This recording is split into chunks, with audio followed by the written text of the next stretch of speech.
வந்து இப்போ நான் செய்ய போகிறோம். அந்த நானுக்கு வந்து நான் ஒரு 400 மில்லி மைதா மாவு எடுத்து வச்சுருக்கிறேன்.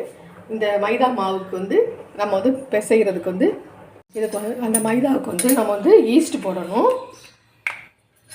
ஈஸ்ட் வந்து அந்த 400க்கு வந்து 1 டீஸ்பூன் இது ஈஸ்ட் போட்டுக்கிறேன். 1 ஸ்பூன் கொஞ்சம் கூட போட்டுறேன், அவ்வளோதான். இதில் வந்து எப்பயுமே வந்து ஈஸ்ட் வந்து ஜீனியில் தான் நல்லா வேகமாக பொங்கி வரும். ஜீனி போட்டால் தான் நல்லா பொங்கி வரும். அதுக்காக நான் கொஞ்சம் ஜீனி ஒரு 3/4 ஸ்பூன் ஜீனி போட்டுக்கிறேன். அதில் லேசாக வெதுன்னு இருக்கிற நம்ம நல்ல கை சூடு பொறுக்கிற அளவுக்குள்ள வெண்ணெய் இருக்கணும். நம்ம விரலை வச்சு பார்த்தா லேசாக வெதுன்னு லேசாக வெதுன்னு இருக்கிற மாதிரி இருக்கிற இதை வந்து நம்ம இந்த ஈஸ்ட்டும் ஜீனியும் போட்டிருக்கோம்ல, இந்த இதில் நம்ம போட்டு கலந்து வச்சிடணும். இது கொஞ்சம் நல்லா முறைச்சி வரட்டும். நம்ம மூடி வச்சுருவோம். இது கொஞ்சம் நேரம் ஆகட்டும். இப்போ பாருங்கள், நம்ம வந்து இந்த ஈஸ்ட் வந்து நல்லா பொங்கி வந்துருச்சு. பாருங்கள், நல்லா பொங்கி வந்துருச்சு. இப்போ நம்ம இந்த மாவை எடுத்து நம்ம பிசைஞ்சுக்கிடுவோம்.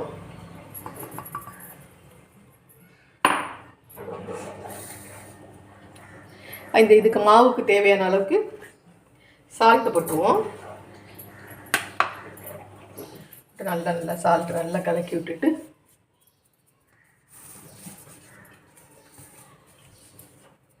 இதில் இந்த ஈஸ்ட்டை ஊற்றிடுவோம். இது வந்து இதுன்னா நம்ம ஈஸ்ட் நீங்கள் போடுறதுக்கு இஷ்டம் இல்லாட்டினா இதுக்கு பதிலாக பேக்கிங் பவுட்ரு ஒரு கரண்டி, பேக்கிங் சோடா ஒரு கரண்டி, 1 கிண்ணம் தயிர் போட்டு தான் நீங்கள் வந்து இதை வந்து பிசையணும். அதுக்கு ஈஸ்ட்டே நம்ம போட்டுடலாம். அந்த மாதிரி ஈஸ்ட் பிடிக்காதவங்க அந்த மாதிரி பண்ணிக்கோங்க. ஈஸ்ட் பிடிக்கலைன்னா அந்த மாதிரி baking powder 1 spoon, baking soda 1 spoon, 1 cup தயிர் போட்டு நல்லா உப்பு போட்டு இந்த மாதிரி கலக்கிக்கிறலாம். நான் வெறும் ஈஸ்ட் மட்டும் தான் போட்டிருக்கேன். இதை நல்லா தண்ணி ஊற்றி நல்லா பிசைஞ்சிருவோம் சப்பாத்தி பதத்துக்கு. பாருங்கள், இந்த மாவை நல்லா நம்ம சேர்த்து நல்லா பிசைஞ்சிக்கிறணும். நம்ம கையில் வந்து அது ஒட்டிக்கிறாமல் இருக்கிறதுக்கு கொஞ்சம் ஆயில் போட்டுக்கிடுவோம். இது மேலே ஆயில் போட்டால் தான் வந்து நல்லா சேர்த்து பிசைய வரும். நல்லா இழுத்து நல்லா பிசைஞ்சுக்கிடுவோம். இது கொஞ்சம் ஒரு 5 நிமிஷமாவது நல்லா பிசைஞ்சா நல்லா வந்துடும். வலுன்னு வரும். கையில் ஒட்டாத அளவுக்கு வர அளவுக்கு நம்ம நல்லா பிசைஞ்சு எடுத்துக்கோங்க.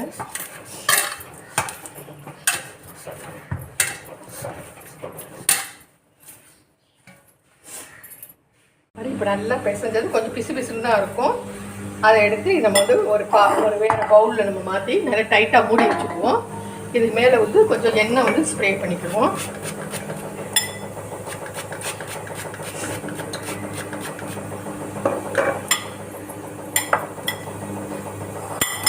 ஒரு 10 நிமிஷம் இருக்கட்டும். அப்புறம் கொஞ்சம் 2 மடங்கு வரும். பார்த்தீங்களா, தயிர் ஊற்றுனா ஒரு மணி நேரமாவது வச்சுருக்கணும். நம்ம இது ஒரு 10 நிமிஷம் போதும் நம்மளுக்கு. இதை வந்து அப்படியே ஒரு மூடி போட்டு நம்ம ஒரு இடத்துல நம்ம வச்சுருவோம். இப்படியே வச்சுருவோம். நம்ம ஒரு 10 நிமிஷம் சென்று பார்ப்போம். நம்ம திறந்து பார்ப்போம். இப்போ ஒரு 10 நிமிஷம் ஆயிடுச்சு. நம்ம பிசைஞ்சு வச்சதோட நல்லா ஃபுல்லாக நல்லா ஆயிடுச்சு பாருங்கள். இதை நல்லா மறுபடியும் நம்ம வந்து நல்லா பிசையணும்.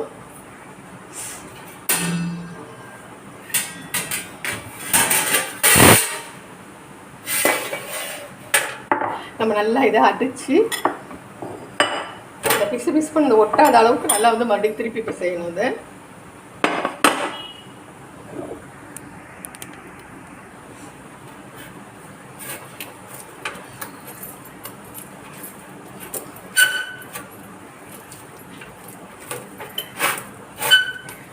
நல்லா பிசைஞ்சு ஒரே மாதிரி பாருங்கள். இப்போ வந்து கையில் ஒட்டலை பாருங்கள்.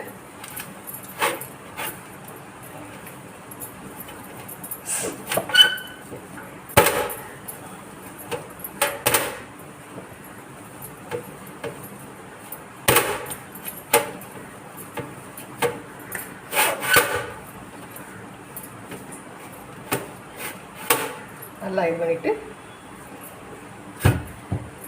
கொஞ்சமாக மாவு எடுத்து நம்ம எவ்வளோக்கு நம்மளுக்கு வந்து நம்ம நான்கு எவ்வளோ மாவு நம்மளுக்கு எவ்வளோ பெருசு வேணுமோ அந்த அளவுக்கு நம்ம இது பண்ணிக்கிடுவோம், உருட்டி வச்சுக்கிடுவோம்.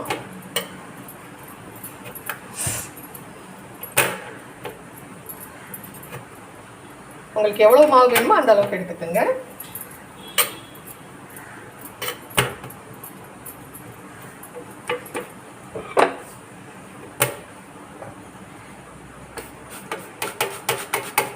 நல்லா ஸ்ப்ரே பண்ணிக்குவோம். இங்கே கையிலேயே தட்டினாலும் சரி, நம்ம வந்து இந்த கட்டையில் வச்சு நம்ம உருட்டினாலும் சரி. கொஞ்சம் ஓவல் சைஸில் தான் அது போடுவாங்க நான் கடையில். அந்த மாதிரி நம்ம நீளமாக, கொஞ்சம் நீளமாக, எவ்வளோதான்.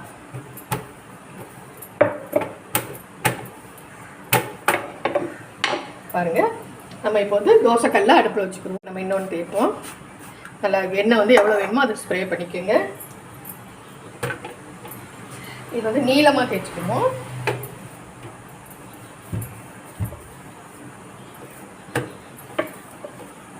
இது ரொம்ப ஈஸி.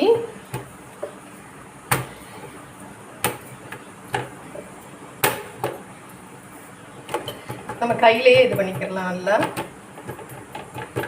அவ்வளோதான். நல்லா இதாகிடுச்சு. நல்லா மேலே வந்து நல்லா ஆவி வந்த உடனே திருப்பி போட்டுடணும். இது நல்லா வேகட்டும். பாருங்கள், இப்போ நானெல்லாம் நல்லா செஞ்சு முடித்தாச்சு. சுடுது பாருங்கள், எவ்வளோ ஸ்பாஞ்சியாக நல்லா வருதுன்னு பாருங்கள். இதை நீங்களும் செஞ்சு பாருங்கள், ரொம்ப ஈஸி. ஈஸ்ட் பிடிக்காதவங்க பேக்கிங் பவுடர், பேக்கிங் சோடா, ஒரு கப்பு தயிர் போட்டு இப்போ இது பண்ணிக்கிறலாம். வாங்க இப்போ நம்ம சாப்பிடுவோம்.